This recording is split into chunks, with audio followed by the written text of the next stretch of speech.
Hi friends, ಎಲ್ರಿಗೂ ನಮಸ್ಕಾರ. ನಾನು ನಿಮ್ಮ ಪ್ರೀತಿಯ ಹುಡುಗ ಕಿಶೋರ್. ಇದು ನಿಮ್ಮ ವಾಹಿನಿ ಯೂಟ್ಯೂಬ್ ಚಾನಲ್. ಫ್ರೆಂಡ್ಸ್, ಎಲ್ಲರಿಗೂ ನೆನಪಿನ ಧ್ವನಿ ಕಾರ್ಯಕ್ರಮಕ್ಕೆ ಸ್ವಾಗತ, ಸುಸ್ವಾಗತ. ಇಂದಿನ ಮುಖ್ಯ ಅತಿಥಿಗಳು ನನಗಂತೂ ತುಂಬ ಖುಷಿಯಾದ ಒಂದು ದಿವಸ ಅಂತಲೇ ಹೇಳ್ಬೋದು. ಯಾಕಂದ್ರೆ ಸ್ಪೆಷಲ್ ಕಾರ್ಯಕ್ರಮ ನಾನು ಮಾಡ್ತಾಯಿದ್ದೀನಿ ಡಾಕ್ಟರ್ ಬಿ ಕೆ ದಿನಕರ್ ಅವ್ರ ಜೊತೆ. ಡಾಕ್ಟರ್ ಬಿ ಕೆ ದಿನಕರ್ ಅವರು ನಾಟ್ಯಾಲಯ ಫೌಂಡರ್ ಮತ್ತು ಚೇರ್ಮನ್. ಸೊ ಅವ್ರ ಜೊತೆ ನಮ್ಮ ನೆನಪಿನ ಧ್ವನಿ ಸ್ಟಾರ್ಟ್ ಮಾಡೋಣ. ಬನ್ನಿ ಸರ್. ನಮಸ್ಕಾರ ಸರ್. ನಮಸ್ಕಾರ ಎಲ್ರಿಗೂ. Sir, doctor B K Dinakar ನಾಟ್ಯಾಲಯದ ಫೌಂಡರ್, ಚೇರ್ಮನ್, 13 ಬ್ರಾಂಚಸ್ ನಡೀತಾ ಇದೆ ಬೆಂಗಳೂರಲ್ಲಿ. ಸರ್, ಎಲ್ಲ ಓಕೆ, ನಾಟ್ಯಾಲಯ ಯಾಕೆ? ಜನಗಳಿಗೆ ವಿದ್ಯೆ ಹೇಳ್ಕೊಡೋದಕ್ಕೆ ಇವತ್ತು ಬೆಂಗಳೂರಲ್ಲಿ ಹಲವಾರು ಶಾಲೆಗಳಿದೆ. ABCD ಹೇಳ್ಕೊಡ್ತಾರೆ, ಹೇಳ್ಕೊಡ್ತಾರೆ. ಆದರೆ ತಕ್ಕದಮಿತ ಯಾರು ಹೇಳ್ಕೊಡ್ತಾರೆ? ನಾವೇ ಹೇಳ್ಕೊಡ್ಬೇಕಲ್ವಾ? 25-30 ವರ್ಷದ ಮುಂಚೆ ನಾವೂ ಕೂಡ ವಸಂತ್ ಕುಮಾರ್ ಅಂತ ಪ್ರತಿಭಾನ್ವಿತ ಆ ಕಾಲದ ನೃತ್ಯಪಟು ಹತ್ರ ನಾವು ಒಂದು 4 ಸ್ಟೆಪ್ ಕಲ್ತಿದ್ವಿ. ಅದು ನಮ್ಮಲ್ಲಿ ಮಾತ್ರ ಉಳ್ಕೊಂಡಿತ್ತು.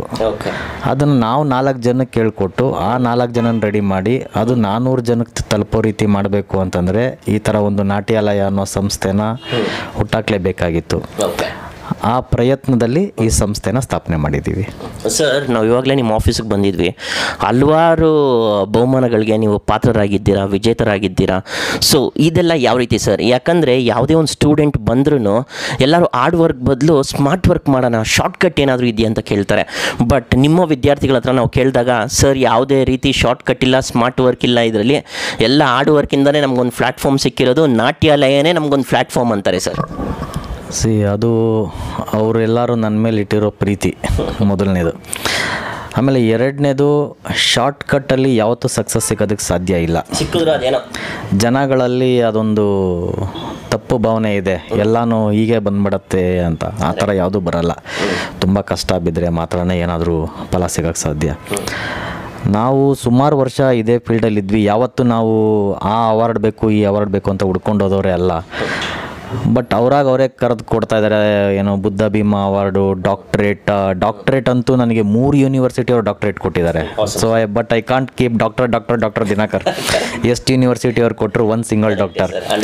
ಸೊ ಡಾಕ್ಟ್ರೇಟ್ ಅವಾರ್ಡ್ ಕೊಟ್ಟಿದ್ದಾರೆ. ನಮ್ಮ BBMP ಬೆಂಗಳೂರವ್ರು ಗುರುತಿಸಿ ಕೆಂಪೇಗೌಡ ಅವಾರ್ಡ್ ಕೊಟ್ಟಿದ್ದಾರೆ. ಸಾಂಸ್ಕೃತಿಕ ಇಲಾಖೆಯವರು ಕರ್ನಾಟಕ ರತ್ನ ಅಂತ ಕೊಟ್ಟಿದ್ದಾರೆ. ನ್ಯಾಷನಲ್ ಅವಾರ್ಡು, ಇಂಟರ್ನ್ಯಾಷನಲ್ ಅವಾರ್ಡ್ಸು, ಮೊನ್ನೆ ತೆಲಂಗಾಣ ಅವರು ಅವಾರ್ಡ್ ಮಾಡಿದ್ರು, ತಮಿಳ್ನಾಡಲ್ಲಿ ಕರೆದು ಅವಾರ್ಡ್ ಕೊಟ್ಟರು. ಡೆಲ್ಲಿಯಲ್ಲಿ what is this Abdul Kalam award ಕೊಟ್ಟಿದ್ದಾರೆ. Raghavendra Sadbhavana award, international Aryabhata award. So most probably ನಾನು ಮರ್ತೋಗ್ಬಿಟ್ಟಿದ್ದೀನಿ ನನಗೆ ಯಾವ್ಯಾವ ಅವಾರ್ಡ್ ಸಿಗ್ತಾ ಇದೆ ಅಂತ. ಬಟ್ ಎಲ್ಲರೂ ಹೇಳ್ದಂಗೆ ನನ್ನನ್ನು ದಿನಕರ್ ಅಂತ ಕರೆಯೋದು ಬಿಟ್ಬಿಟ್ಟು ಅವಾರ್ಡ್ಕರ್ ಅಂತ ಕರೆಯೋಕ್ಕೆ ಶುರು ಮಾಡಿದ್ದಾರೆ. ಅವಾರ್ಡ್ಕರ್ ಅಂತ ಕರೆಯೋಕ್ಕೆ ಶುರು ಮಾಡಿದ್ದಾರೆ. ಬಟ್ ಏನೇ ಆದರೂ ನಾವು ಹೇಳೋದು, ನಾವು ಶಿವನ್ ಭಕ್ತರು. ಆ ದೇವ್ರು ನಮ್ಮನ್ನು ಕುಣಿಸ್ತಾ ಇದ್ದಾನೆ. ಆ ಕುಣಿಯೋದನ್ನು ನಾವು 4 ಜನಕ್ಕೆ ಹೇಳ್ಕೊಡ್ತಾ ಇದ್ದೀವಿ. ಆ ಕಾರ್ಯಕ್ರಮದಲ್ಲಿ ನಾಟ್ಯಾಲಯ ಅನ್ನೋ ಒಂದು ಸಂಸ್ಥೆನ ಸ್ಥಾಪನೆ ಮಾಡಿ ಇವತ್ತು 13 ಬ್ರಾಂಚ್ ಇದೆ ಬೆಂಗಳೂರಲ್ಲಿ. ಒಂದು 350-400 ಜನ ನಮ್ಮ ಸಂಸ್ಥೆಯಲ್ಲಿ ಕೆಲಸ ಮಾಡ್ತಾ ಇದ್ದಾರೆ. ಎಂಪ್ಲಾಯೀಸೇ ಒಂದು 400 ಜನ ಇದ್ದಾರೆ. ತುಂಬ ಅತಿ ಮುಖ್ಯವಾದ ವಿಷಯ ಏನು ಅಂದರೆ, ಬ್ಯಾಂಗ್ಳೂರ್ ಸೌತಲ್ಲಿ ನಮಗೆ ಇವತ್ತು ಹೆಮ್ಮೆಯಿಂದ ಹೇಳ್ಕೊಬೇಕಾಗಿರೋ ವಿಷಯ ಅಂದರೆ ಒಂದು 15,000 ಜನ ಸ್ಟೂಡೆಂಟ್ ಇದ್ದಾರೆ. ನಮಗೆ ಸ್ಟೂಡೆಂಟ್ಸೇ ಒಂದು 15,000 ಜನ ಸ್ಟೂಡೆಂಟ್ಸ್ ಇರ್ತಾರೆ. ಸರ್, ಇವಾಗ ಅಕಾಡೆಮಿ ಅಂತ ಬಂದಾಗ ಡ್ಯಾನ್ಸ್ ಅಂಡ್ ಮ್ಯೂಸಿಕ್ ಅಕಾಡೆಮಿ ಅಂತ ನೀವು ಸ್ಟಾರ್ಟ್ ಮಾಡಿರೋದು. ಹೌದು. ಇದರಲ್ಲಿ ಯಾವ್ಯಾವ ರೀತಿ ತರಬೇತಿಗಳನ್ನ ಸ್ಟೂಡೆಂಟ್ಸ್ ಕೊಡ್ತೀರಾ? ಯಾಕಂದರೆ ನಾವು ಮೊನ್ನೆ ತಾನೇ 1-2 ನಿಮ್ಮ ಬ್ರಾಂಚಸ್ಗೆ ಹೋಗ್ಬಿಟ್ಟು ನಾವು ಎನ್ಕ್ವೈರ್ ಮಾಡ್ಕೊಂಡ್ಬಂದ್ವಿ. ಯಾಕಂದರೆ ನಾವು ಯಾರೇ ಒಬ್ಬರು ವ್ಯಕ್ತಿನ ಇಂಟ್ರ್ಯೂ ಮಾಡೋಕ್ಕಿಂತ ಮುಂಚೆ ಅವರ ಹಿನ್ನೆಲೆಗಳನ್ನ ನಾವು ತಿಳ್ಕೊಂಡು ಆಮೇಲೆ ನಾವು ಇಂಟ್ರ್ಯೂ ಮಾಡ್ತೀವಿ. ಯಾಕಂದರೆ ನಮ್ಮ ವೀಕ್ಷಕರು ನೋಡ್ತಾ ಇರ್ತಾರೆ, ಯಾರನ್ನ ಇಂಟ್ರ್ಯೂ ಮಾಡ್ಬೋದು ಕಿಶೋರ್ ಅಂತ. ಸೊ ಹಾಗಾಗಿ ಯಾವುದೇ ರೀತಿ ಬ್ಲ್ಯಾಕ್ ಡೌಟ್ ಇಲ್ಲದೆ ಇರೋ ವ್ಯಕ್ತಿಗಳನ್ನೇ ನಾವು ಗುರ್ತಿಸೋ ಅಂಥ ಪ್ರಯತ್ನಗಳು ನಾವು ಮಾಡ್ತಾ ಇರೋದು. ಸೊ ಹಾಗಾಗಿ ನಾವೇನು ಮಾಡೋದು ಅಂದರೆ, ನಾವು ಹೋಗಿ ಅಲ್ಲಿ ಎನ್ಕ್ವೈರಿ ಮಾಡಿದ್ವಿ. ಸೊ ಡ್ಯಾನ್ಸ್ ಮತ್ತು ಮ್ಯೂಸಿಕ್ ಅಲ್ಲದೇನೆ ಪಿಯೋನೋ ಇದೆ, ಗಿಟಾರ್ ಇದೆ, ಇನ್ನೂ ಹಲವಾರು. ಸರ್, ಡ್ಯಾನ್ಸ್ ಅಂತ ನೃತ್ಯ ಅಂತ ಬಂದರೆ ನಾವಿಲ್ಲಿ ಫ್ರೀ ಸ್ಟೈಲ್ಗೆ ಜಾಸ್ತಿ ಆದ್ಯತೆ ಕೊಡ್ತೀವಿ. ಯಾಕಂದ್ರೆ ಅದೇ ಬೆಸ್ಟ್ ಪ್ಲ್ಯಾಟ್ಫಾರ್ಮ್ ಆಗಲಿ ಅಂತ. ತುಂಬ ಅದನ್ನು ಕಲ್ತವ್ರಿಗೆ ಆಮೇಲೆ ನಾವು ಸರ್ಟಿಫಿಕೇಟ್ ಮಾಡ್ತೀವಿ. ಅವರು ಹಿಪ್ ಹಾಪ್ ಕಲಿಬೇಕಾ, ಬಾಯಿಂಗ, ಬಚಾಟ, ಸಾಲ್ಸಾ, ಜೈವ್, ಈ ಥರ ಒಂದು ಕ್ಯಾಟಗರಿ ಮಾಡ್ತೀವಿ. ಅದು ಬಿಟ್ಟು ನಾವು ಭರತನಾಟ್ಯ, ಕಥಕ್ಕು, ಕೂಚಿಪುಡಿ, ಮೋಹಿನಿ ಆಟಮ್ ಅಂತ ಇನ್ನೊಂದು ಕ್ಯಾಟಗರಿ ಮಾಡ್ತೀವಿ. ಇಂಡಿಯನ್ ಕ್ಯಾಟಗರಿ ಕಲಿಯೋರಿಗೆ ಇಂಡಿಯನ್ ಇದು ಹೇಳ್ಕೊಡ್ತೀವಿ, ವೆಸ್ಟರ್ನ್ ಅವ್ರಿಗೆ ವೆಸ್ಟರ್ನ್ ಹೇಳ್ಕೊಡ್ತೀವಿ. ನಮ್ಮದು 2 ಕಡೆನೂ ಅಫಿಲೇಟೆಡ್ ಇದೆ.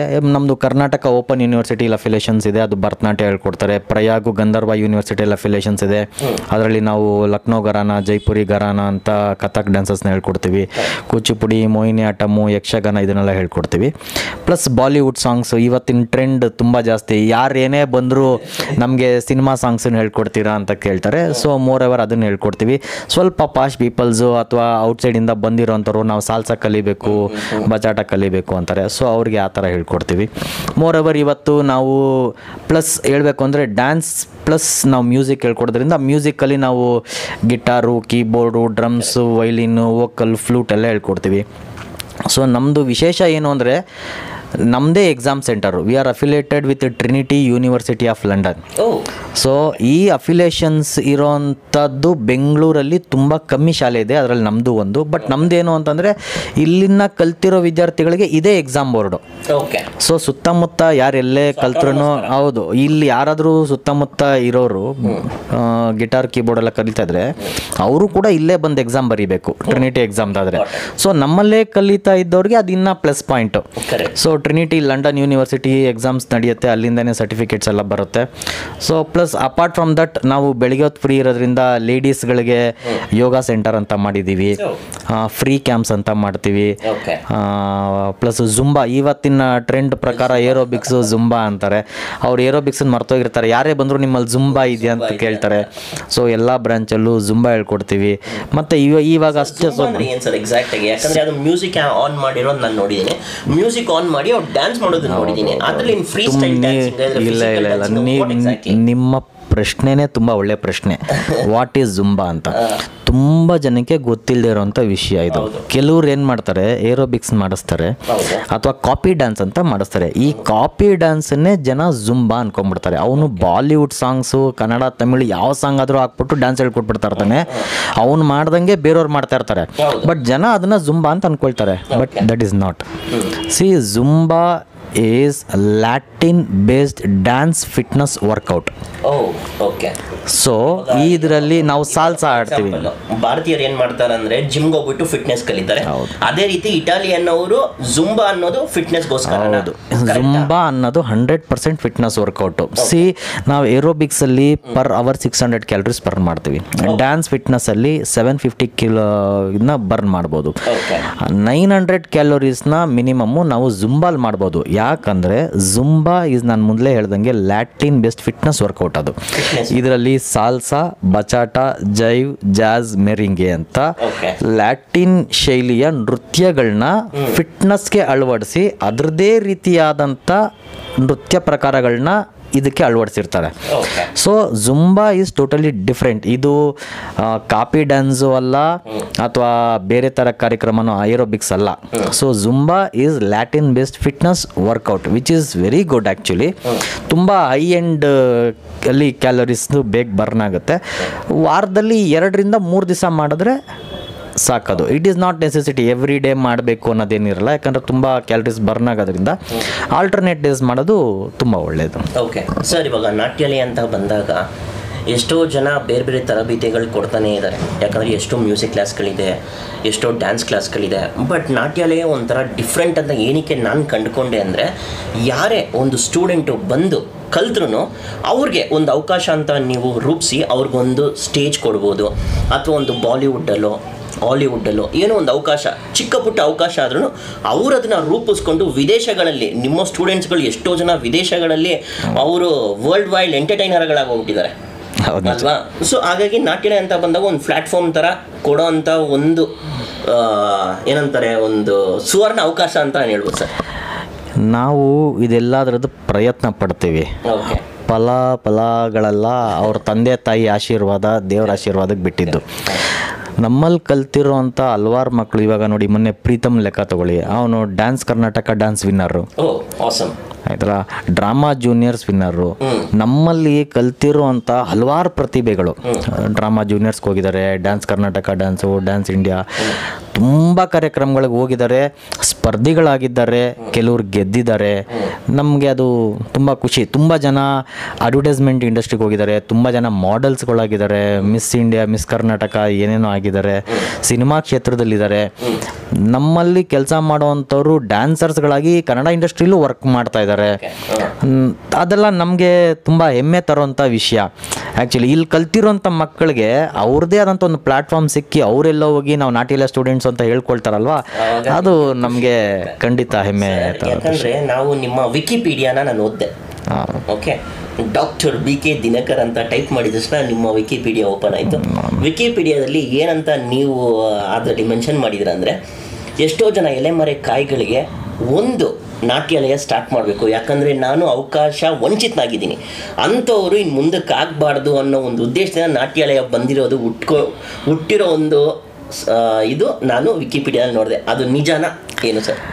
ನೋಡಿ, ನಾವು ಅದೇ ನಾನು ಹೇಳ್ದಂಗೆ ನಾವು ಎಲ್ಲದಕ್ಕೂ ಪ್ರಯತ್ನ ಪಡ್ತೀವಿ ಅಷ್ಟೇ.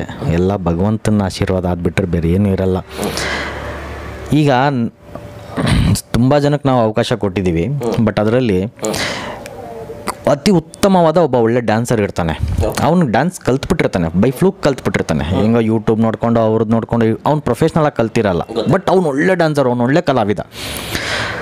ಆದರೆ ಅವ್ನಿಗೆ ಎಲ್ಲೂ ಅವಕಾಶ ಸಿಕ್ಕಿರಲ್ಲ. ಐದಾರು ಅವನು ಎಲ್ಲಾದ್ರೂ ಕೆಲಸ ಮಾಡೋಕೆ ಹೋದ್ರೆ ಏನಂತಾರೆ, ಏನಪ್ಪ ನೀನು ಎಲ್ಲಿ ಕೆಲಸ ಕಲ್ತಿದ್ಯಾ ಅಥವಾ ಎಲ್ಲಿ ಕೆಲಸ ಮಾಡ್ತಾ ಇದ್ದೆ, ನೀನು ಎಲ್ಲೆಲ್ಲಿ ಕಲಿತೆ, ಸರ್ಟಿಫಿಕೇಟ್ ತೋರಿಸು ಅಂತಾರೆ. ಬಟ್ ಅವ್ನಿಗೆ ಏನು, ಅವನ ಹತ್ರ ಏನೂ ಇರಲ್ಲ, ಬಟ್ ಅವ್ನು ಒಳ್ಳೆ ಡ್ಯಾನ್ಸರ್. ಆ ಥರ ನೀವು ನಮ್ಮ ಬಳ್ಳಾರಿ, ಚಿತ್ರದುರ್ಗ, ಹಾವೇರಿಯಲ್ಲಿ ಇರೋವಂಥ ತುಂಬ ಜನ ಡ್ಯಾನ್ಸರ್ಸ್ಗಳನ್ನ ನಾವೇ ಬೆಂಗಳೂರಿಗೆ ಕರ್ಕೊಂಬಂದು, ನಾವು ಬೆಂಗಳೂರಲ್ಲಿ ಅವ್ರಿಗೆ ಮನೆ ಮಾಡಿಕೊಟ್ಟು ಅವ್ರಿಗೆ ಪ್ರಾಪರ್ ವೇಲಿ ಆ್ಯಸ್ ಎ ಡ್ಯಾನ್ಸ್ ಮಾಸ್ಟರಾಗಿ ಹೇಗೆ ವರ್ಕ್ ಮಾಡಬೇಕು, ಡ್ಯಾನ್ಸ್ ಕೊರಿಯೋಗ್ರಾಫರಾಗಿ ಹೇಗೆ ವರ್ಕ್ ಮಾಡಬೇಕು, ಮಕ್ಕಳಿಗೆ ಹೇಗೆ ಹೇಳ್ಕೊಡ್ಬೇಕು, ದೊಡ್ಡವ್ರಿಗೆ ಹೇಗೆ ಹೇಳ್ಕೊಡ್ಬೇಕು, ಇದನ್ನೆಲ್ಲ ಹೇಳ್ಕೊಟ್ಟು ನಾವೇ ಅವ್ರುಗಳನ್ನ ಇಲ್ಲಿ ಮಾಸ್ಟರ್ಗಳಾಗಿ ಕೊಟ್ಟಿದ್ದೀವಿ, ಕೆಲಸ ಮಾಡಿಕೊಟ್ಟಿದ್ದೀವಿ. ಹೌದು, ಅದರಲ್ಲಿ ನಮಗೆ ತೀರಾ ಅತಿ ಸಂತೋಷ ಏನು ಅಂದರೆ, ನಮ್ಮಲ್ಲಿ ನನ್ನ ಟೀಮಲ್ಲಿ ನನ್ನ ಜೊತೆ ಕೆಲಸ ಮಾಡ್ತಾ ಇದ್ದಿದ್ದು ಹುಡುಗರು ಇವತ್ತು ಹಲವಾರು ಕಡೆ ಹೋಗಿ ಡ್ಯಾನ್ಸ್ ಸ್ಕೂಲ್ಗಳನ್ನ ಓಪನ್ ಮಾಡಿದ್ದಾರೆ. ಇಲ್ಲ, ಹಲವಾರು ಕಡೆ ಹೋಗಿ ಡ್ಯಾನ್ಸ್ ಸ್ಕೂಲ್ ಓಪನ್ ಮಾಡಿದ್ದಾರೆ.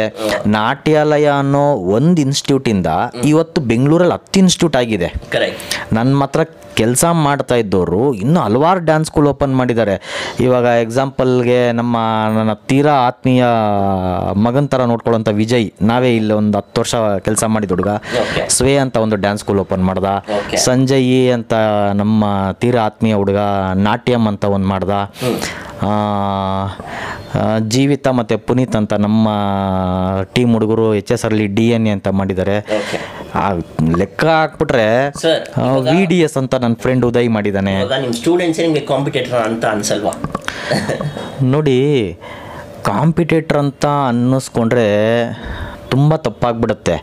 ಯಾವತ್ತೂ ಅಷ್ಟೇ ಇದು ನೃತ್ಯ ಲೋಕನೇ ಹಿಂಗೆ, ಸ್ಪರ್ಧೆ ಇರಬೇಕು, ಆದರೆ ಪರ್ದೆ ಇರಬಾರ್ದು. ಎಲ್ಲರ ಮಧ್ಯೆ, ನನ್ನ ಸ್ಟೂಡೆಂಟ್ಗಳ ಮಧ್ಯೆ ಅಥವಾ ನನ್ನ ಕೊಲೀಗ್ಸ್ ಮಧ್ಯೆ ಸ್ಪರ್ಧೆ ಇರಬೇಕು, ಪರ್ದೆ ಇರಬಾರ್ದು ಅಲ್ವಾ? ಸ್ಪರ್ಧೆ ಇದ್ದರೆ ಅವ್ರಿಗೊಂದು ಉತ್ಸಾಹ ಇರುತ್ತೆ, ನಾವು ನಮ್ಮ ಬಾಸ್ ಲೆವೆಲ್ಗೆ ಹೋಗ್ತಾ ಇದ್ದೀವಿ ಅನ್ನೋ ಖುಷಿ ಇರುತ್ತೆ. ಆದರೆ ಅವ್ರು ನಮ್ಮ ಹತ್ರ ಬಂದು ಹೇಳ್ಕೊಳ್ಳಲ್ಲ. ನನಗೂ ಒಂದು ಹೆಮ್ಮೆ ಇರುತ್ತೆ, ನನ್ನ ಹತ್ರ ಕೆಲಸ ಕಲ್ತು ಹುಡುಗ ನೋಡೋ ಇವತ್ತು ಡ್ಯಾನ್ಸ್ ಕ್ಲಾಸ್ ಓಪನ್ ಮಾಡ್ದ, ಅವನೊಂದು 4 ಜನಕ್ಕೆ ಕೆಲಸ ಕೊಟ್ಟ, ನಾನೊಂದು 4 ಜನಕ್ಕೆ ಕೆಲಸ ಕೊಟ್ಟೆ, ಅದರಲ್ಲಿ ಒಬ್ಬ ಹೋಗಿ ಅವನೇ ಡ್ಯಾನ್ಸ್ ಸ್ಕೂಲ್ ಮಾಡ್ದ, ಅವನು ಒಂದು 4 ಜನಕ್ಕೆ ಕೆಲಸ ಕೊಟ್ಟ ಅಲ್ವಾ? 8 ಜನ ಜೀವನ ನಡೆಯುತ್ತೆ. ಅಪಾರ್ಟ್ ಫ್ರಮ್ ದಟ್, ಆ ಏರಿಯಾ ಲೋಕಲ್ ಏಟ್ಸ್ಗಳಲ್ಲಿ ಒಂದು 50 ಜನ ಮಕ್ಕಳುಗಳಿಗೆ ಹೇಳ್ಕೊಟ್ರೆ ಅದು ಇನ್ನೂ ದೊಡ್ಡದಾಗಿ ಬೆಳೆಯುತ್ತೆ. ಸೊ ಕಲೆನ ಉಳಿಸೋದ್ರಲ್ಲಿ ಬೆಳೆಸೋದ್ರಲ್ಲಿ ಏನೋ ಈ ಇಂಡಸ್ಟ್ರಿಲಿ ನಂದೊಂದು ಅಳಿಲು ಸೇವೆ. ಸೊ ನಾನು ಎಲ್ಲರಿಗೂ ಹೇಳೋದು, ನನ್ನ ಹತ್ರ ಕೆಲಸ ಮಾಡ್ತಾ ಇದ್ದವ್ರು ಇರಲಿ, ನನಗೆ ಸಂತೋಷದ ವಿಷಯ ಏನಂದರೆ, ನಮ್ಮ ಹತ್ರ ಕೆಲಸ ಮಾಡ್ತಾ ಇದ್ದವ್ರು ಬಿಡಿ, ನಮ್ಮ ಹತ್ರ 4-5 ವರ್ಷ ಸ್ಟೂಡೆಂಟ್ಗಳಾಗಿದ್ದಾರಲ್ಲ ಅವರು ಕೂಡ ಡ್ಯಾನ್ಸ್ ಸ್ಕೂಲ್ಗಳು ಓಪನ್ ಮಾಡಿದ್ದಾರೆ. ಆಮೇಲೆ ನಮ್ಗೆ ಎಲ್ಲಿ ಸಂತೋಷ ಆಗುತ್ತೆ ಅಂದರೆ, ಅವರು ನಮ್ಮನ್ನೇ ಇನ್ವೈಟ್ ಮಾಡಿ, ಸಾರ್ ನೀವು ಬರಬೇಕು ಅಂತ ಕರೆದು ನಮ್ಮ ಕೈಲಿ ಇನಾಗ್ರೇಷನ್ ಮಾಡಿಸ್ತಾರಲ್ಲ, ಅದು ನಮಗೆ ತುಂಬ ಸಂತೋಷದ ವಿಷಯ. ಇವಾಗ ಅದು ಅಪ್ಪ ಮಗನ ಬಾಂಧವ್ಯ ಹೆಂಗಿರುತ್ತೆ, ಅಪ್ಪ ಮಾಡಿದ ಕೆಲಸ ಮಗ ಮಾಡಿದ್ರೆ ಅಪ್ಪನ ಖುಷಿ ಆಗುತ್ತೆ. ನನಗೂ ಅಷ್ಟೇ. ನಮ್ಮಲ್ಲಿ ನಾನು ಆಗಲೇ ಹೇಳ್ದಂಗೆ, ನಾನು ಅವ್ರಗಳ ಹತ್ರ ಯಾವುದೇ ಪರದೆಗಳನ್ನ ಇಟ್ಕೊಬಾರ್ದು, ಈಸಿಯಾಗಿರಬೇಕು. ಸ್ಪರ್ಧೆ ಕಾಮನ್ನು, ಸ್ಪರ್ಧೆ ಇದ್ರೇ ಅದಕ್ಕೊಂದು ಮಜಾ. ಗುರು ಯಾವತ್ತಿದ್ರೂ ಗುರುನೇ, ನಾಟ್ಯಾಲಯ ಯಾವತ್ತಿದ್ರೂ ನಾಟ್ಯಾಲಯನೇ. ಆದರೆ ನನ್ನ ಜೊತೆಲಿದ್ದಂಥವ್ರು ಮಾಡಿದಾಗ ನಾನು ಮಾಡ್ತಾ ಇರೋಂಥ ಕೆಲಸನೇ ಅವರು ಮಾಡೋದ್ರಿಂದ ಪಬ್ಲಿಕ್ ಅವ್ರನ್ನ ಅಕ್ಸೆಪ್ಟ್ ಮಾಡ್ತಾರೆ. ಇವ್ನು ನಾಟ್ಯಾಲಯದಲ್ಲಿ ಇದ್ದ ಅಲ್ವಾ, ಅವನೇ ಮಾಡಿದಾನಂತ ಅಂದರೆ ಅದೇ ಕ್ವಾಲಿಟಿ, ಅದೇ ಕೆಲಸ ಅವ್ನು ಮಾಡ್ತಿರ್ತಾನೆ, ಅದೇ ಥರ ನೋಡ್ಕೊಳ್ತಾನೆ ಅನ್ನೋ ನಂಬಿಕೆ ಮೇಲೆ ಜನ ಅವರನ್ನು ಅಕ್ಸೆಪ್ಟ್ ಮಾಡ್ತಾರೆ. ಸೊ ಕೆಲಸ ಅಂತ ಬಂದಾಗ ಕಾಮನ್ನು, ಅವರು ಸ್ಪರ್ಧೆ ಇರುತ್ತೆ, ನಮ್ಮದು ಸ್ಪರ್ಧೆ ಇರುತ್ತೆ. ನಾವು 1000 ರೂಪಾಯಿ ಫೀಸ್ ಇಡ್ತೀವಿ, ಅವರು 800 ರೂಪಾಯಿ ಫೀಸ್ ಇಡ್ತಾರೆ. ಜನ ಎಲ್ಲಿ ಬೇಕೋ ಅಲ್ಲಿ ಹೋಗ್ತಾರೆ. ಬಟ್ ಒನ್ ಫೈನ್ ಡೇ ಅವರೆಲ್ಲಾದರೂ ಸಿಕ್ಕಿದ್ರೆ ಬಾಸ್ ಚೆನ್ನಾಗಿದ್ದೀರಾ ಅಂತ ಬರ್ತಾರೆ, ಜೊತೆಲೆ ಕಾಫಿ ಕುಡಿತೀವಿ, ಟಿ ವಿ ಕುಡಿತೀವಿ, ನಾವು ಹೆಂಗೆ ಕ್ಲಾಸ್ ನಡೀತಾ ಇದೆಯಪ್ಪ ಅಂತೀವಿ, ನೀವು ಬಿಡಿ ಸರ್ ನಿಮ್ಗೆ ಚೆನ್ನಾಗಿ ನಡೀತಾ ಇದೆ ಅಂತ ಅವರೇ ಉತ್ತರ ಕೊಟ್ಬಿಟ್ಟಿರ್ತಾರೆ ನಮಗೆ, ಹಿಂಗೆ ಒಳ್ಳೇದಾಗ್ಲಪ್ಪ ಅಂತ ಹೇಳಿ ಕಳಿಸ್ತೀವಿ. ಸೊ ನಾನು ಮತ್ತೆ ಹೇಳೋದು, ನಮ್ಮ ಸ್ಟೂಡೆಂಟ್ಗಳ ಮಧ್ಯ ನನ್ನ ಹತ್ರ ಇರೋವಂಥ ವರ್ಕರ್ಸ್ಗಳು ಯಾರು ನಮ್ಮನ್ನ ಬಿಟ್ಟೋಗಿ ಡ್ಯಾನ್ಸ್ ಸ್ಕೂಲ್ಗಳು ಮಾಡಿದ್ದಾರೆ, ವಿಶೇಷ ಏನು ಅಂದರೆ ನಮ್ಮೆಲ್ಲರ ಮಧ್ಯೆ ಯಾವ ಸ್ಪರ್ಧೆಗಳು ಇಲ್ಲ, ಯಾವ ಪರದೆಗಳು ಇಲ್ಲ, ಮುಕ್ತವಾಗಿ ವ್ಯಾಪಾರ ಮಾಡ್ತಾ ಇದ್ದೀವಿ. ನಮ್ಮ ವ್ಯಾಪಾರದ ಉದ್ದೇಶ ಬೆಂಗಳೂರನ್ನು ಇವತ್ತು ನಾವು ಏನು ಗಾರ್ಡನ್ ಸಿಟಿ ಅಂತ ಇದ್ವಿ, ಅದು ಇವಾಗ ಗಾರ್ಡನ್ ಹೊಗೆ ಹಾಕ್ಸ್ಕೊಳ್ತಾ ಇದೆ ಬೆಂಗಳೂರಲ್ಲಿ, ಗಾರ್ಬೇಜ್ ಸಿಟಿ ಆಗ್ತಾ ಇದೆ. ಅಟ್ಲೀಸ್ಟು ಇವಾಗ ನೋಡಿ ಬ್ಯಾಂಗ್ಳೂರ್ ಸೌತಲ್ಲಿ 15,000 ಜನ ಸ್ಟೂಡೆಂಟ್ ನಮಗಿದ್ದಾರೆ ಅಂದರೆ ಫುಲ್ ಬೆಂಗಳೂರನ್ನ ಕವರ್ ಮಾಡುವಂಥ ಶಕ್ತಿ ಭಗವಂತ ನಮಗೆ ಕೊಟ್ಟಾಗ ಬೆಂಗಳೂರನ್ನ ಕಲಾನಗರಿಯನ್ನಾಗಿ ಮಾಡೋಣ. ಒಬ್ಬೊಬ್ಬ ಮನೇಲಿ ಒಬ್ಬೊಬ್ಬ ಡ್ಯಾನ್ಸರ್ ಉಟ್ಕೊಂಡ್ರೆ ಸಾಕು ಅಲ್ವಾ. ಮೊದಲು ಊರಿಗೊಬ್ಬ ಡ್ಯಾನ್ಸರ್ ಇದ್ದ ಅಲ್ವಾ, ಆಮೇಲೆ ಜಯನಗರದಲ್ಲಿ ಒಬ್ಬ ಡ್ಯಾನ್ಸರು, JP ನಗರದಲ್ಲಿ ಒಬ್ಬ ಡ್ಯಾನ್ಸರು, ಮಲ್ಲೇಶ್ವರಮಲ್ಲಿ ಒಬ್ಬ ಡ್ಯಾನ್ಸರು ಅಂತಿತ್ತು. ಇವಾಗ ಜಯನಗರದಲ್ಲೇ 50 ಜನ, JP ನಗರದಲ್ಲಿ 100 ಜನ, ಈ ಥರ ಮನೆಗೆ ಒಬ್ಬ ಡ್ಯಾನ್ಸರ್ನ ಮಾಡೋಣ ಅಲ್ವಾ. ಕಲೆನ ಉಳಿಸೋದಕ್ಕೆ, ಕಲೆನ ಬೆಳೆಸೋದಕ್ಕೆ ನಮ್ಮ ಕೈಯಲ್ಲಾಗೋ ಪ್ರಯತ್ನ ಪಡೋಣ. ಸೊ ಅದೇ ಉದ್ದೇಶದಿಂದ ನಾವು ಈ ಕೆಲಸ ಮಾಡ್ತಾಯಿದ್ದೀವಿ. ಸರ್, ನಿಮ್ಮ ಸ್ಟೂಡೆಂಟ್ಸು ನಾಟ್ಯಾಲಯನಲ್ಲಿ ಯಾರ್ಯಾರು ತರಬೇತಿ ತಗೊತಾರೆ ಅವ್ರಿಗೆ ನೀವು ಸರ್ಟಿಫಿಕೇಟ್ಸು ಏನೋ ಒಂದು ಕೊಡ್ಬೋದು, ಅದು ಎಷ್ಟು ಮಟ್ಟಿಗೆ ಬೇರೆ ಕಡೆ ಹೋದರೆ ವ್ಯಾಲ್ಯೂ ಆಗುತ್ತೆ ಅಥವಾ ವ್ಯಾಲ್ಯೂ ಆ್ಯಡೆಡ್ ಆಗುತ್ತೆ? ಖಂಡಿತ. ನಿಮ್ಮದು ಮೊದಲೇ ಹೇಳ್ದಂಗೆ ನಿಮಗೆ we are affiliated with Trinity university of London. ಇಲ್ಲಿ ಟೋಟಲ್ ಬೇಸಿಕ್ ಲೆವೆಲ್ನಿಂದ ಹೈ ಲೆವೆಲ್ಗೆ ಒಂದು 8 ಪೀರಿಯಡ್ಸ್ ಇರುತ್ತೆ, 8 ಸರ್ಟಿಫಿಕೇಷನ್ಸ್ ಕೋರ್ಸ್ ಇರುತ್ತೆ. ಇಲ್ಲಿ ಮಾಡಿರೋ ಅಂಥವ್ರು ಇಲ್ಲಿ ಮಾಡಿದ್ದಾರೆ ಅಂತ ರೆಕಗ್ನೈಸ್ ಆಗಲ್ಲ. It is a certificate of university London. So ಇಲ್ಲಿ ಮಾಡಿದರೆ ಅದೊಂದು ಪ್ಲಸ್ ಪಾಯಿಂಟ್ ಅಷ್ಟೇ. ನಾಟ್ಯಾಲಯದಲ್ಲಿ ಕಲಿತೆ ನಾನು ಅಂತ. ಯಾಕಂದ್ರೆ ನಮ್ಮಲ್ಲಿ ತುಂಬ ಅದ್ವಿತೀಯ ಮಾಸ್ಟರ್ಗಳಿದ್ದಾರೆ, ಒಬ್ರಿಗಿಂತ ಒಬ್ಬರು. ಸಂತೂರ್ ಕುಮಾರ್ ಅಂತ ತುಂಬ, ಯಾರು ಇಳೆಯರಾಜ ರೆಹಮಾನ್ ಹತ್ರ ವರ್ಕ್ ಮಾಡುವಂಥ ದೊಡ್ಡ ಮಾಸ್ಟರ್ಗಳು ನಮ್ಮಲ್ಲಿದ್ದಾರೆ. ಸೊ ಅದು ನಮ್ಮ ಗ್ರೇಟ್ನೆಸ್. ಅದು ತುಂಬ ದೊಡ್ಡ ಮಾಸ್ಟರ್ ಇರೋದು ನಮ್ಮ ಗ್ರೇಟ್ನೆಸ್. ಸೊ ಆ ಥರ ಒಳ್ಳೊಳ್ಳೆ ಮಾಸ್ಟರ್ ಹತ್ರ ರೆಡಿ ಆದಮೇಲೆ ಏನು ಕೇಳಂಗೆ ಇರಲ್ಲ, ಅದು ತುಂಬ ಅದ್ಭುತವಾಗಿ ಮೂಡಿ ಬರ್ತಾರೆ ಪ್ರತಿಭೆಗಳು. ಅದೇ ಥರ ನಮ್ಮಲ್ಲಿ ಸರ್ಟಿಫಿಕೇಷನ್ಸ್ ಕೋರ್ಸೇ ಇರೋದ್ರಿಂದ 5 ಗ್ರೇಡು 6 ಗ್ರೇಡು ಮಾಡಿದರೆ ಮಿನಿಮಮ್ ಅಂದರೆ 2 ಇಯರ್ಸಿಂದ 3 ಇಯರ್ಸ್ ಸ್ಪೆಂಡ್ ಮಾಡಿದ್ರೆ ಒಂದು ಸರ್ಟಿಫಿಕೇಟ್ ಏನು ಬರುತ್ತೆ, ಅವ್ರು ಅದನ್ನ ಇಟ್ಕೊಂಡು ಗೆಲ್ಲಬೇಕಾದ್ರೂ ಮ್ಯೂಸಿಕ್ ಇನ್ಸ್ಟ್ರಕ್ಟರ್ಗಳಾಗ್ಬೋದು. ಅದೇ ಥರ ನಾವಿಲ್ಲಿ ಎಕ್ಸಾಮ್ ತೊಗೊಳ್ಳೋ ಅಂಥ ಕರ್ನಾಟಕ ಓಪನ್ ಯೂನಿವರ್ಸಿಟಿದು ಭರತನಾಟ್ಯಗೆ ನಾವಿವಾಗ already junior exams, senior exams, ವಿದ್ವತ್ತು, ಅರಂಗೇಟ್ರಮ್ ಏನೇನಿರುತ್ತೆ ಅದರದ್ದೇ ಆದಂಥ ಒಂದು ಶೈಲಿಯಲ್ಲಿ ಮಾಡ್ತಾಯಿದ್ದೀವಿ. ಗುರು ಸಿಂಧು ಅಂತ ಒಬ್ಬರಿದ್ದಾರೆ, ಅಕ್ಕ ತಂಗಿರು ಅರ್ಚನಾ ಚೇತನ ಅಂತ ಇದ್ದಾರೆ, ಶ್ವೇತಾ ಅಂತ ಒಬ್ಬರಿದ್ದಾರೆ. ತುಂಬ ಒಳ್ಳೊಳ್ಳೆ ಗುರುಗಳಿದ್ದಾರೆ ನಮ್ಮಲ್ಲಿ. ಸೊ ಪ್ರತಿಭಾನ್ವಿತ ಗುರುಗಳೇ ಭರತನಾಟ್ಯಕ್ಕೂ ಇದ್ದಾರೆ. ಮತ್ತು ಅರ್ಚನಾ ಮತ್ತು ಮಾಯಾದೀದಿ ಇನ್ಸ್ಟಿಟ್ಯೂಟಿಂದ ವರ್ಕ್ ಮಾಡಿರೋರು ಇಲ್ಲಿದ್ದಾರೆ. ಬ್ರಿಜು ಮಹಾರಾಜ್ ಅವರ ಅಸಿಸ್ಟೆಂಟು ಅರ್ಚನಾ ಅಂತ ಒಬ್ಬರು ಕಥಕ್ ಡ್ಯಾನ್ಸರು, ತುಂಬ ಒಳ್ಳೆ ದೊಡ್ಡ ಡ್ಯಾನ್ಸರು, ಅವ್ರು ಇಲ್ಲಿದ್ದಾರೆ.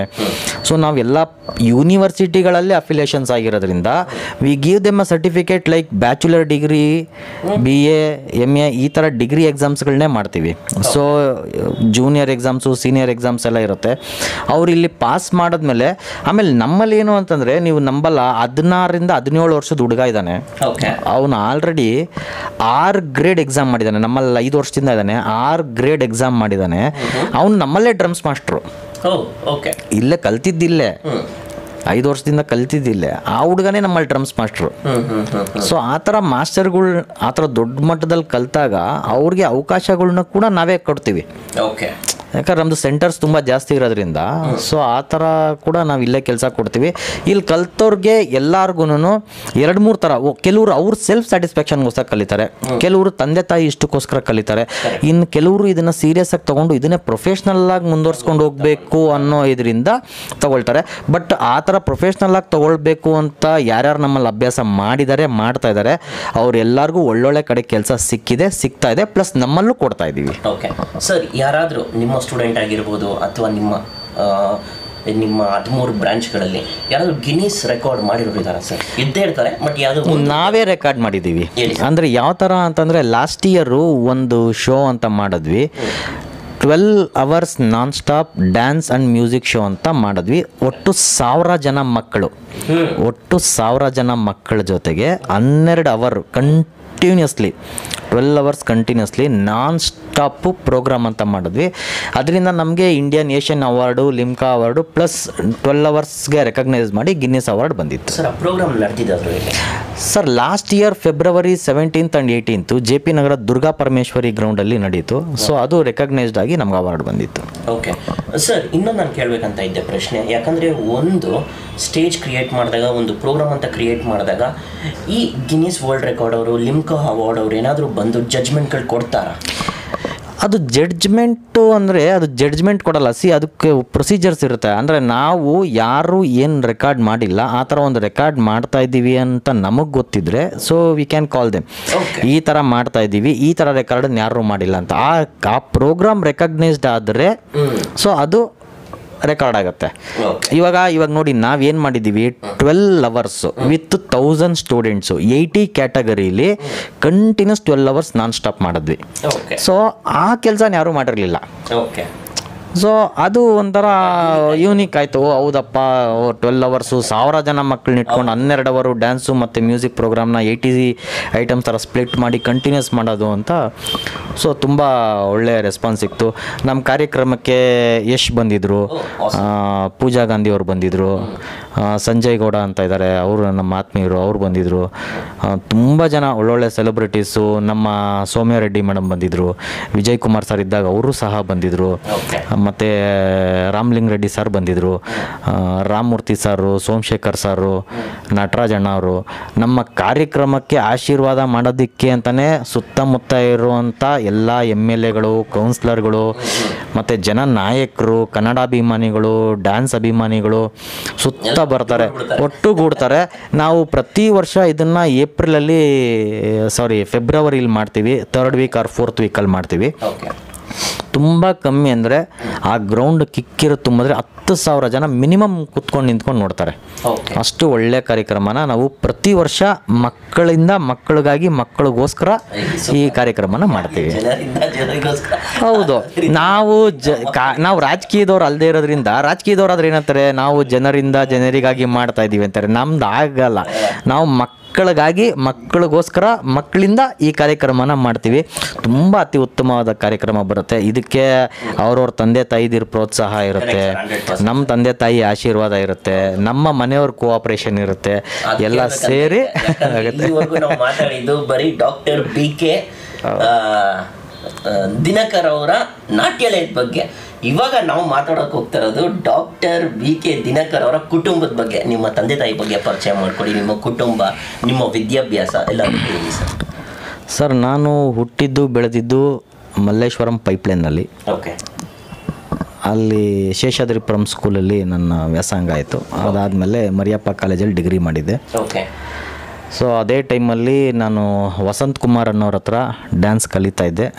ಅವ್ರ ಆಶೀರ್ವಾದದಿಂದ ಆವಾಗಲೇ ನಾನು ಸ್ಟೇಟ್ ಲೆವೆಲ್ಗೆ ಆಡೋದು, ಸಣ್ಣ ಪಣ್ಣ ಡ್ಯಾನ್ಸ್ಗಳನ್ನ ಆವಾಗಲೇ ಮಾಡ್ತಾಯಿದ್ದೆ. 2001ರಲ್ಲಿ ನಮ್ಮ ತಂದೆಯವರ ತಂಗಿ ಮಗಳನ್ನೇ ನಮಗೆ ಮದುವೆ ಮಾಡಿಕೊಟ್ರು.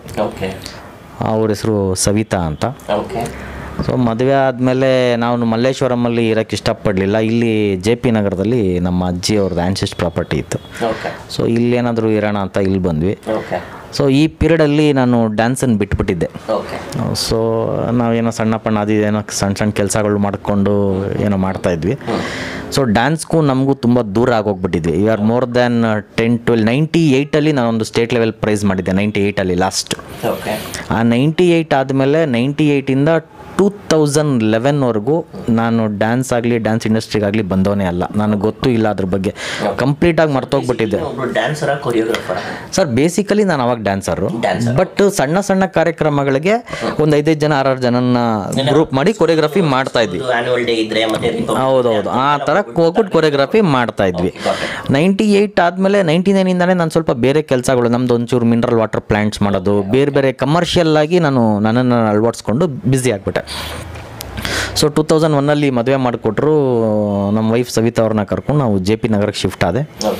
ಸೊ ಇಲ್ಲೂ ಕೂಡ ಏನಾದ್ರು ಬೇರೆ ಸಣ್ಣ ಪಣ್ಣ ವ್ಯಾಪಾರ ಮಾಡ್ಕೊಂಡಿದ್ವಿ. ಅನ್ಫಾರ್ಚುನೇಟ್ಲಿ 2011ವರೆಗೂ ನಾನು ಡ್ಯಾನ್ಸ್ ಆಗಲಿ ಡ್ಯಾನ್ಸ್ ಇಂಡಸ್ಟ್ರಿನಾಗಲಿ ತಿರುಗಿ ನೋಡ್ದವನೇ ಇಲ್ಲ, ಟಚ್ಚೇ ಇಲ್ಲ. ಈ ಭಗವಂತ ಕೆಲವೊಂದ್ಸಲ ಮಿರಾಕಲ್ ಮಾಡಿ ಏನೇನೋ ಎಡ್ಡಿದ್ದು ಬುಷಿ ಏನೋ ಮಾಡ್ತಾನಂತಲ್ವ, ಆ ರೀತಿ ಒಂದು ದಿವಸ ಇಲ್ಲೇ JP ನಗರದಲ್ಲಿ ಒಂದು ಡ್ಯಾನ್ಸ್ ಸ್ಕೂಲ್ ಇತ್ತು. ಇದು ತುಂಬ ನಾಟ್ಯಾಲಯ ಏನಕ್ಕೆ ಶುರು ಆಯಿತು ಅನ್ನೋದ್ರ ಬಗ್ಗೆ ಹೇಳ್ತಾ ಇದ್ದೀನಿ. ಇದನ್ನು ಎಲ್ಲರೂ ಇನ್ಸ್ಪೈರ್ ಆಗಿ ತೊಗೊಂಡ್ರೆ ಅವರು ಅದನ್ನು ಮಾಡ್ಬೋದು. 2011ಅಲ್ಲಿ ನಾವು ಒಂದು ಡ್ಯಾನ್ಸ್ ಸ್ಕೂಲ್ ಇತ್ತು ಇಲ್ಲೇ ಕೆಳಗಡೆ JP ನಗರದಲ್ಲಿ. ಅಲ್ಲಿ ನಮ್ಮ ವೈಫು ಅವರು ಫ್ರೆಂಡ್ಸ್ಗಳ ಜೊತೆ ಫ್ರೆಂಡ್ಶಿಪ್ ಡೇ ಏನೋ ಆಚರಿಸ್ಬೇಕು ಅಂತ ನಾನೊಂಚೂರು ಡ್ಯಾನ್ಸ್ ಕಲಿಬೇಕ್ರಿ ಅಂದರು. ನನಗೆ ಪರಿಚಯ ಇತ್ತು ಡ್ಯಾನ್ಸ್ ಸ್ಕೂಲ್ ಅವರೊಬ್ಬರು. ಅವ್ರಿಗೆ ಫೋನ್ ಮಾಡಿ, ನೋಡಪ್ಪ ನಮ್ಮ ವೈಫ್ ಬರ್ತಾರಂತೆ, ಏನೋ ಒಂಚೂರು ಡ್ಯಾನ್ಸ್ ಅಂತ ಅವ್ರಿಗೆ ಹೇಳ್ಕೊಟ್ಬಿಡು ಅಂತ ಅಂದ್ವಿ. ಸೊ ನಮ್ಮ ವೈಫ್ ಅಲ್ಲಿ ಡ್ಯಾನ್ಸ್ ಸ್ಕೂಲ್ಗೆ ಹೋಗಿದ್ದಾರೆ. ಬಟ್ ಅಲ್ಲಿ ಏನು ಮಾಡಿಬಿಟ್ಟಿದ್ದಾರೆ, ದೊಡ್ಡವರೆಲ್ಲ ಡ್ಯಾನ್ಸರ್ಗಳು ಕೊರಿಯೋಗ್ರಾಫರ್ಗಳೆಲ್ಲ ನಮ್ಮ ವೈಫ್ ನೋಡಿ ಇವರು ಡ್ಯಾನ್ಸ್ ಆಡಬೇಕಾ ಅಂತಂದ್ಬಿಟ್ಟು ಸ್ವಲ್ಪ ನೆಗ್ಲೆಕ್ಟ್ ಮಾಡಿ ಮೂಲೆಯಲ್ಲಿ ನಿಲ್ಲಿಸ್ಬಿಟ್ಟಿದ್ದಾರೆ. ಸೊ ನಮ್ಮ ವೈಫು ಮನೆಗೆ ಬಂದು ಸ್ವಲ್ಪ ಬೇಜಾರಾಗಿದ್ದು, ಒಂಥರ ಮೂಡ್ ಆಫಲ್ಲಿದ್ದರು, ಅಳೋ ಥರ ಇದ್ದರು. ನಾನು ಯಾಕೆ ಏನಾಯಿತು ಏನಮ್ಮಾಯಿತು ಅಂತಂದೆ. ಇಲ್ಲ ಅಲ್ಲೋದ್ರೆ ನಮ್ಗೆ ಹೇಳ್ಕೊಟ್ಟಿಲ್ಲ ಸರಿಯಾಗಿ, ಒಂಥರ ನೆಗ್ಲೆಕ್ಟ್ ಮಾಡಿದ್ರು. ಸೊ ನಮಗೆ ಅದು ಒಂದು ಸ್ವಲ್ಪ, ಈಗ ಮನೇಲಿ ಯಾರಾದರೂ ಸಪ್ಪಗಿದ್ರೆ ಒಂಥರ ಇದಾಗುತ್ತಲ್ವ. ಸೊ ನಾನು ಕೋಪ ಬಂತು, ಸರಿ ನಮ್ಮವ್ರಿಗೆ ಡ್ಯಾನ್ಸ್ ಹೇಳ್ಕೊಟ್ಟಿಲ್ಲ ಇವ್ನು ಇನ್ಯಾರಿಗೆ ಹೇಳ್ಕೊಡ್ತಾನೆ ಅಂತ ಅಂದ್ಬಿಟ್ಟು ಅಲ್ಲೂ ಹೋದೆ. ಅಲ್ಲೂ ಹೋದರೆ ಪಾಪ ಆ ಡ್ಯಾನ್ಸ್ ಸ್ಕೂಲ್ ಓನರು ಏನೇನೋ ಫೈನಾನ್ಷಿಯಲ್ ಪ್ರಾಬ್ಲಮ್ ಅಂತ ತಗೊಳಕೊಂಡು ಏನೇನೋ ಪ್ರಾಬ್ಲಮಲ್ಲಿದ್ದರು. ಸೊ ನಾನು ಅದೇ ಏನೋ ಅಂತಾರಲ್ಲ, ಏನೋ ಮಾಡೋಕ್ಕೋಗಿ ಏನೋ ಆಯಿತು ಅಂತ, ಅವನು ಏನೋ ಪ್ರಾಬ್ಲಮಲ್ಲಿದ್ದ ಫೈನಾನ್ಷಿಯಲಿ. ನಾನೇನು ಮಾಡಿದೆ, ಸರಿ ಇರಪ್ಪ ಅಂತಂದ್ಬಿಟ್ಟು ಅವನ್ನೆಲ್ಲ ಪ್ರಾಬ್ಲಮ್ಸನ್ನು ಸಾಲ್ವ್ ಮಾಡಿಬಿಟ್ಟು ಆ ಡ್ಯಾನ್ಸ್ ಸ್ಕೂಲನ್ನ ರಿನೋವೇಟ್ ಮಾಡಿ ನನ್ನ ವೈಫ್ಗೆ ಯಾರ್ಯಾರು ಅವಮಾನ ಮಾಡಿದ್ರು ಅಷ್ಟು ಜನನು ಮತ್ತೆ ಕರೆಸಿ ನಾನೇ ಅವ್ರನ್ನ ಕೆಲ್ಸಕ್ಕೆ ಇಟ್ಕೊಂಡು ಇವಾಗ ನಮ್ಮ ವೈಫ್ಗೆ ಹೇಳ್ಕೊಡಿ ಡ್ಯಾನ್ಸು ಅಂತ ಕುಂತ್ಕೊಂಡೆ. ಮಾಡಿದ್ದದು ಒಂದೇ ದಿವಸಕ್ಕೋಸ್ಕರ, ಒಂದೇ ದಿವಸ ಛಲ. ಆಮೇಲೆ ಹಳೆಯ ಡ್ಯಾನ್ಸ್ ಸ್ಕೂಲ್ ಓನರ್ ಇದ್ರಲ್ಲ, ಅವ್ರು ಇತ್ಕೊಂಡು ಸರ್ ಎಲ್ಲ ನೀವೇ ರೆಡಿ ಮಾಡಿಬಿಟ್ಟಿದ್ದೀರಾ, ಎಲ್ಲ ಚೆನ್ನಾಗ್ಬಿಟ್ಟಿದೆ, ಇನ್ಮೇಲೆ ನಾವು ನಡ್ಸ್ಕೊಂಡು ಹೋಗೋಕ್ಕಾಗಲ್ಲ, ನೀವೇ ನಡ್ಸ್ಕೊಂಡು ಹೋಗಿ ಅಂದ್ಬಿಟ್ಟು ಬೀಗ ಕೊಟ್ಬಿಟ್ಟು ಹೋಗ್ಬಿಟ್ಟ. ನಾನು ಏನಪ್ಪ ಇದು ಈ ಥರ ಆಯಿತು. ಅಲ್ಲಿ ಬೇರೆ ಡ್ಯಾನ್ಸ್ ಸ್ಕೂಲ್ ಹೆಸರಿತ್ತು. ಆಮೇಲೆ ಅವ್ರು ನನಗೊಂದು ದಿವಸ ಫೋನ್ ಮಾಡಿ, ಸರ್ ನೀವು ನಮ್ಮ ಹೆಸ್ರನ್ನ ಇಟ್ಕೊಂಡು ಡ್ಯಾನ್ಸ್ ಸ್ಕೂಲ್ ಮಾಡೋಂಗಿಲ್ಲ, ನೀವು ನಿಮ್ಮದೇ ಯಾವ್ದಾದ್ರು ಹೆಸರು ಇಟ್ಕೊಳ್ಳಿ ಅಂತ. ಸರ್ ನಾವು ಜಾಸ್ತಿ ಹೋಗೋದು ಮಂತ್ರಾಲಯ, ಧರ್ಮಸ್ಥಳ. ನಾನು ನೀನೇ ಯಾವ್ದಾದ್ರು ಒಳ್ಳೆ ಹೆಸರಿಡಪ್ಪ ಅಂದೆ. ಅವನು ಅದೇ hip hop school, dance school, ಆ ಸ್ಕೂಲು ಈ ಸ್ಕೂಲು ಅಂತ ಏನೋ ಹೇಳ್ತಾ ಇದ್ದ. ನೋಡಪ್ಪ, ಒಂದು ಹೆಸರಿಟ್ಟರೆ ಅದು ರೀಚ್ ಆಗ್ಬೇಕು ಜನಗಳಿಗೆ. ಅವರು ಇಂಡಿಯನ್ ಆಗಲಿ ವೆಸ್ಟರ್ನ್ ಆಗಲಿ ವರ್ಲ್ಡ್ ವೈಡಲ್ಲಿ ಒಂದು ಹೆಸರು ಅಂದರೆ ಅದು ರೆಕಗ್ನೈಸ್ಡ್ ಆಗಬೇಕು, ಆ ಥರ ಇರಲಿ ಅಂತ. ಇಲ್ಲ ಸರ್ ನೀವೇ ಹೇಳಿ. ಧರ್ಮಸ್ಥಳಕ್ಕೆ ಹೋಗ್ತೀನಿ, ಮಂತ್ರಾಲಯ ಹೋಗ್ತೀನಿ, ದೇವ್ರ ರಿಲೇಟೆಡು ಯಾವ್ದಾರು ಒಂದು ಹೆಸರು ಇಡಬೇಕಲ್ಲ. ನಾಟ್ಯ ಸ್ಥಳ, ಧರ್ಮಸ್ಥಳ, ನಾಟ್ಯಸ್ಥಳ ಬೇಡ, ಮಂತ್ರಾಲಯ, ನಾಟ್ಯಾಲಯ. ನಾಟ್ಯಾಲಯ ಸ್ವಲ್ಪ ಚೆನ್ನಾಗಿದೆ ಅಂತ ಅನ್ನಿಸ್ತದೆ, ನಾಟ್ಯಾಲಯ ಅಂತ ಹೆಸರಿಡು. ಮಂತ್ರಾಲಯ, ನಾಟ್ಯಾಲಯ ಈ ಥರ ಯೋಚನೆ ಮಾಡ್ಕೊಂಡು ಏನು ಮಾಡಿದೆ, ನಾಟ್ಯಾಲಯ ಅಂತ ಹೆಸರಿಡು ಅಂತ ಅಂದ್ವಿ. ಆ ದೇವ್ರ ಬಾಯಲ್ಲಿ ನೋಡಿಸಿದ್ದು ಆವತ್ತು ಶುರು ಮಾಡಿದ್ವಿ. ಒಂದಿಬ್ಬರು ಕೆಲಸವ್ರನ್ನ ಇಟ್ಕೊಂಡು ಶುರು ಮಾಡಿದ್ವಿ. ನಾನು ಏನೇನು ಸಣ್ಣ ಸಣ್ಣ ಕೆಲಸ ಮಾಡ್ತಾಯಿದ್ದೆ ಎಲ್ಲ ಬಿಟ್ಟು ಅಲ್ಲಿ ಆ ಸ್ಕೂಲಲ್ಲಿ ಹೋಗಿ ಕುತ್ಕೊಳ್ಳೋಂಗಾಯ್ತು. ಭಗವಂತನ ಆಶೀರ್ವಾದ 8 ವರ್ಷಕ್ಕೆ 13 ಬ್ರಾಂಚ್ ಮಾಡಿದ್ವಿ, 400 ಜನ ಎಂಪ್ಲಾಯ್ ಮಾಡಿದ್ವಿ, 15,000 ಸ್ಟೂಡೆಂಟ್ ಮಾಡಿದ್ವಿ. 2011ಇಂದ ಶುರು ಮಾಡಿದ್ವಿ. 2011ಇಂದ 19ಗೆ 7-8 ವರ್ಷದಲ್ಲಿ ಭಗವಂತ ನಮಗೆ ಇಷ್ಟು ಆಶೀರ್ವಾದ ಮಾಡಿ ಕರುಣಿಸಿದ್ದಾನೆ. ಇದಕ್ಕೆ ಸ್ಟೂಡೆಂಟ್ಗಳ ಸಹಕಾರ, ಸ್ಟೂಡೆಂಟ್ಸನ್ನು ಕಳಿಸ್ತಾ ಇರೋವಂಥ ಅವ್ರ ತಂದೆ ತಾಯಿದಿರ ಸಹಕಾರ, ನಾನು ಬೇರೆ ಎಲ್ಲ ಕೆಲಸ ಬಿಟ್ಟು ಇದೇ ಸ್ಕೂಲಲ್ಲಿ ಇದ್ರೂ ಪರವಾಗಿಲ್ಲ, ಕಮರ್ಷಿಯಲ್ಲಾಗಿ ಕಮ್ಮಿ ಇದ್ರೂ ಪರವಾಗಿಲ್ಲ, ಹೆಸರಲ್ಲಿ ನಾವು ದೊಡ್ಡವರಾಗಬೇಕು ಅಂತ ಅಂದ್ಕೊಂಡಂಥ ನಮ್ಮ ತಂದೆ ತಾಯಿ ಆಶೀರ್ವಾದ, ನನ್ನ ವೈಫ್ ಸಹಕಾರ, ನನ್ನ ಮಕ್ಕಳು ಇದು ಎಲ್ಲದರಿಂದ ಒಂದು ಹಂತಕ್ಕೆ ಬಂತು. ಇವತ್ತು ನನಗೆ ಮಗ ವಿಶಾಲ್ ಅಂತ 10ನೇ ಕ್ಲಾಸ್ ಓದ್ತಾ ಇದ್ದಾನೆ, ನನ್ನ ಮಗಳು ತನ್ಯಶ್ರೀ ಅಂತ 7ನೇ ಕ್ಲಾಸ್ ಓದ್ತಾ ಇದ್ದಾರೆ. ಅವರು ದೇವ್ರದೇ ಹಿಂಗೆ ಅವರಿಬ್ಬರು ಅಣ್ಣ ತಂಗಿ ಇವತ್ತು ಭರತನಾಟ್ಯ ಸಖತ್ತಾಗಿ ಮಾಡ್ತಾರೆ, ಕಥಕ್ ಮಾಡ್ತಾರೆ, ವೆಸ್ಟರ್ನು, ಫ್ರೀ ಸ್ಟೈಲು, ಬಚಾಟ, ಸಾಲ್ಸಾ ಹಲವಾರು ರೀತಿ ಡ್ಯಾನ್ಸ್ ಮಾಡ್ತಾರೆ ಇವಾಗಲೇ. ಅದು ಇತ್ಕೊಂಡು ಜೊತೆಲಿ ಗಿಟಾರು, ಕೀಬೋರ್ಡು, ಡ್ರಮ್ಸು, ವೈಲಿನ್ನು, ವೀಣೆ ಇದೆಲ್ಲ ಕಲ್ತಿದ್ದಾರೆ. ಎಲ್ಲ ಒಂದು 8 ಥರ ಡ್ಯಾನ್ಸ್ ಮಾಡ್ತಾರೆ, ಒಂದು 8 ಥರ ಮ್ಯೂಸಿಕ್ ಇನ್ಸ್ಟ್ರೂಮೆಂಟ್ ಕಲ್ತಿದ್ದಾರೆ. ಜನಗಳು ನಮಗೆ ಆಶೀರ್ವಾದ ಮಾಡಿದ್ದಾರೆ, ನಮ್ಮ ಮಕ್ಕಳಿಗೂ ಹಾಗೆ ಮಾಡಲಿ ಅಂತ ಕೇಳ್ಕೊಳ್ಬೋದು. ಓಕೆ ಸರ್, ಸೂಪರಾಗಿ ಮಾತಾಡಿದ್ರಿ ಸರ್. ಇದು ನಿಮ್ಮ ವಾಹಿನಿ ಯೂಟ್ಯೂಬ್ ಚಾನಲ್ ಅಂತ ನಿಮಗೆ ಗೊತ್ತಿರಂಗೆ ನಮ್ಮ ಕಾರ್ಯಕ್ರಮ ನೆನಪಿನ ಧ್ವನಿ ಅಂತ. ಸೊ ನೀವು ನಡೆದ ಬಂದ ಆದಿ ಬಗ್ಗೆ ಹೇಳಿದ್ರಿ, ನಿಮಗೆ ಯಾವ ರೀತಿ ಅವಮಾನಗಳಾಯಿತು, ಇವಾಗ ಎದ್ದು ನಿಂತ್ಕೊಂಡು 13 ಬ್ರಾಂಚ್ ಮಾಡಿದ್ದೀರ ಅಂದರೆ ನಿಜವಾಗ ನಿಮ್ಗೆ ಒಂದು ಸಲ್ಯೂಟ್ ಹೊಡಿಬೇಕು. ಓಕೆನಾ ಸರ್? ಸರ್ ಇದು ನಿಮ್ಮ ವಾಹಿನಿ, ನಮ್ಮ ವೀಕ್ಷಕರಿಗೆ ನಮ್ಮ ಚಾನಲ್ ಬಗ್ಗೆ ಏನು ಹೇಳೋಕ್ಕೆ ಇಷ್ಟಪಡ್ತೀರಾ ಹೇಳಿ? ಎಲ್ಲರಿಗೂ ಹೇಳೋದು ಒಂದೇ ಮಾತು, ನಿಮ್ಮನ್ನು ಯಾರೇ ಕಡೆಗಣಿಸಿದ್ರು ಬೇಜಾರು ಮಾಡ್ಕೊಳ್ಬೇಡಿ, ಧೃತಿಗೆಡಬೇಡಿ. ಪ್ರತಿಯೊಂದು ಹಂತದಲ್ಲೂ ಪ್ರತಿಯೊಂದನ್ನು ಚಾಲೆಂಜ್ ಆಗಿ ತಗೊಳ್ಳಿ. ಅವಮಾನನೇ ಸಕ್ಸಸ್ಗೆ ಮೊದಲನೇ ಮೆಟ್ಲು. ಅದನ್ನು ಎದುರಿಸಿ ನಿಲ್ಲುವಂಥ ಧೈರ್ಯ, ಆತ್ಮಸ್ಥೈರ್ಯ ಯಾವತ್ತಿದ್ರೂ ನಿಮ್ಮೊಂದಿಗಿರಬೇಕು. ಪ್ರತಿಯೊಬ್ಬರು ಯಾರೇ ನಿಮ್ಗೆ ಅವಮಾನ ಮಾಡಿದ್ರು ಅದು ಅವಮಾನ ಅಲ್ಲ, ಅವಮಾನ ಅಂತ ಅಂದ್ಕೊಳ್ಳೇಬಾರ್ದು. ನಿಮಗೆ ಅವರೇ ಕೊಡ್ತಾ ಇರೋಂಥ ದಾರಿದೀಪ, ಅದನ್ನು ತಗೊಳ್ಳಿ, ಮುಂದೆ ಹೋಗಿ. ಪ್ರತಿಯೊಬ್ಬರು ಕಲೆನ ಗೌರವಿಸಿ, ಕಲೆನ ಉಳಿಸಿ. ಪ್ರತಿಯೊಬ್ಬರೂ ಅವ್ರವ್ರ ತಂದೆ ತಾಯಿಗೊಂದು ಆಸೆ ಇರುತ್ತೆ, ನನ್ನ ಮಕ್ಕಳು ಡಾಕ್ಟರ್ ಆಗಬೇಕು, ಇಂಜಿನಿಯರ್ ಆಗಬೇಕು, ಅದಾಗಬೇಕು, ಇದಾಗಬೇಕು ಇರುತ್ತೆ. ಆದರೆ ಅದು ತಪ್ಪಲ್ಲ. ಆದರೆ ನಮಗೆ ಮನಃಶಾಂತಿ ಬೇಕಾದಾಗ ನಾವು ಕೂಡ ಕುತ್ಕೊಂಡು ಹಾಡು ಹೇಳಬೇಕು ಅನಿಸುತ್ತೆ, ಬೇಜಾರಾದಾಗ ಎಲ್ಲೋ ಒಂದು ಕಡೆ ನಿಂತ್ಕೊಂಡು ಡ್ಯಾನ್ಸ್ ಆಡಬೇಕು ಅಂತ ಅನಿಸುತ್ತೆ. ಅಷ್ಟೇ ಯಾಕೆ, ಇವತ್ತು ನಮ್ಮೆಲ್ಲರ ಹಾರ್ಟ್ ಬೀಟ್ ಆಗಿರೋಂಥ ಪ್ರಭುದೇವ ಅವರಿಗೆ ಪದ್ಮಶ್ರೀ ಅವಾರ್ಡ್ ಬಂತು. ಏನಕ್ಕೆ? ಅವರು ಡಾಕ್ಟರು, ಇಂಜಿನಿಯರ್ ಆಗಿದ್ದಕ್ಕಲ್ಲ, ಅವರೊಬ್ಬರು ಒಳ್ಳೆ ಡ್ಯಾನ್ಸರ್ ಆಗಿದ್ದಕ್ಕೆ. ಡ್ಯಾನ್ಸರ್ಸ್ಗಳು ಕೂಡ ಸಾಧನೆ ಮಾಡ್ಬೋದು, ಡ್ಯಾನ್ಸರ್ಸ್ಗಳು ಕೊಡೋಕ್ಕೆಲ್ಲ ಎಲ್ಲ ಆಗುತ್ತೆ. ಇವತ್ತು ವರ್ಲ್ಡ್ ಐಕಾನ್ ಅಂತ ನಾವೇನು ಮೈಕಲ್ ಜಾಕ್ಸನ್ನ ಕರಿತೀವಿ, ಎಜುಕೇಷನ್ಸ್ಗೋಸ್ಕರ ಅಲ್ಲ, ಈಸ್ ಅ ಬೆಸ್ಟ್ ಡ್ಯಾನ್ಸರ್ ಅಂತ. ಇವತ್ತು ಪ್ರಭುದೇವ ಅವ್ರಿಗೆ ಅವಾರ್ಡ್ ಬಂದಿರೋದು ಬೆಸ್ಟ್ ಡ್ಯಾನ್ಸರ್ ಅಂತಲೇ. ನಾವು ರೆಮೋನ್ ಆಗಲಿ ಪ್ರತಿಯೊಬ್ಬರನ್ನೂ ಗ್ಯಾಪ್ಸ್ಕೊಳ್ಳೋದು ಒಳ್ಳೆ ಡ್ಯಾನ್ಸರ್ಸ್ ಅಂತ. ಹಾಗೆ ಕಲೆಗೆ ಪ್ರೋತ್ಸಾಹ ಕೊಡಿ. ನಿಮ್ಮಲ್ಲೂ ಒಬ್ಬ ಡ್ಯಾನ್ಸರ್ ಇರ್ಬೋದು, ಅಥವಾ ನಿಮ್ಮ ಮನೆಯಲ್ಲೂ ಒಬ್ಬ ಡ್ಯಾನ್ಸರ್ ಇರ್ಬೋದು. ಒಳ್ಳೆ ರೀತಿ ತರಬೇತಿ ಬೇಕು ಅಂದರೆ ನಾಟ್ಯಾಲಯಗೆ ಬರಬೇಕು ಅನ್ನೋದೇನಿಲ್ಲ. ನಿಮ್ಮ ಮನೆ ಹತ್ರ ಇರೋ ಅಕ್ಕಪಕ್ಕ ಹಿಂದೆ ಮುಂದೆ ಯಾವ ಡ್ಯಾನ್ಸ್ ಸ್ಕೂಲ್ಗಾದರೂ ಕಳಿಸಿ, ಕಲೆನ ಉಳಿಸೋ ಪ್ರಯತ್ನ ಪಡಿ. ಯಾವತ್ತಾದರೂ ಸರಿ ನಾಟ್ಯಾಲಯಕ್ಕೆ ಬಂದರೆ ಪ್ರತಿಯೊಬ್ಬರಿಗೂ ಬಾಗಿಲು ತೆಗೆದಿರುತ್ತೆ, ದಯವಿಟ್ಟು ಬನ್ನಿ. Okay, thank you very much sir. Thank you very much sir. 4 minutes. Okay, ನೋಡಿದ್ರಲ್ಲ ಫ್ರೆಂಡ್ಸ್, ನಮ್ಮ ಜೊತೆ ಇವತ್ತು ನೆನಪಿನ ಧ್ವನಿ ಕಾರ್ಯಕ್ರಮದಲ್ಲಿ ಡಾಕ್ಟರ್ BK ದಿನಕರ್ ಅವ್ರನ್ನ ನಾವು ಆಯ್ಕೆ ಮಾಡಿದ್ವಿ. ಇನ್ನೇನಿಗೆ ತಡ, ಇದು ನಿಮ್ಮ ವಾಹಿನಿ ಯೂಟ್ಯೂಬ್ ಚಾನಲ್ನ ಸಬ್ಸ್ಕ್ರೈಬ್ ಮಾಡಿ, ಶೇರ್ ಮಾಡಿ, ಲೈಕ್ ಮಾಡಿ, ಕಮೆಂಟ್ ಮಾಡಿ. ಸರ್ ನಿಮ್ಮ ಸ್ಟೂಡೆಂಟ್ಸ್ಗೆಲ್ಲ ಹೇಳಿ ಸರ್, ನಮ್ಮ ಒಂದು ಯೂಟ್ಯೂಬ್ ಚಾನಲ್ನ ನೋಡೋಕ್ಕೆ, ಸಬ್ಸ್ಕ್ರೈಬ್ ಮಾಡೋಕ್ಕೆ, ಶೇರ್ ಮಾಡೋಕ್ಕೆ ದಯವಿಟ್ಟು ಎಲ್ಲರೂ ಇದು ನಮ್ಮ ವಾಹಿನಿ ಯೂಟ್ಯೂಬ್ನ ಸಬ್ಸ್ಕ್ರೈಬ್ ಮಾಡಿ, ಲೈಕ್ ಮಾಡಿ, ಸೈಡಲ್ಲಿರೋವಂಥ ಗಂಟೆ ನೋಟಿಫಿಕೇಷನನ್ನು ಆನ್ ಮಾಡ್ಕೊಳ್ಳಿ.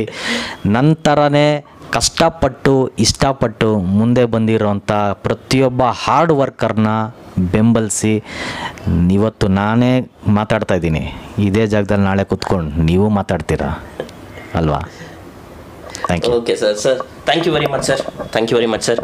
ನಾಟ್ಯಾಲಯಕ್ಕೆ ಆಲ್ ದ ಬೆಸ್ಟ್. ಮತ್ತು 13 ಬ್ರಾಂಚ್ ಅಲ್ಲ, ಇನ್ನೂ 50 ಬ್ರಾಂಚ್ಗಳಾಗಲಿ ಅಂತ ಇದು ನಿಮ್ಮ ವಾಹಿನಿ ಕಡೆಯಿಂದ ನಾವು ನಿಮಗೆ ಶುಭ ಹಾರೈಸ್ತೀವಿ ಸರ್. Thank you friends. Signing off from ನಿಮ್ಮ ಪ್ರೀತಿಯ ಹುಡುಗ ಮತ್ತು ನಾಟ್ಯಾಲಯದ ಚೇರ್ಮನ್ ಫೌಂಡರ್ ಆಗಿರುವಂಥ ಡಾಕ್ಟರ್ BK ದಿನಕರ್ ಅವರು.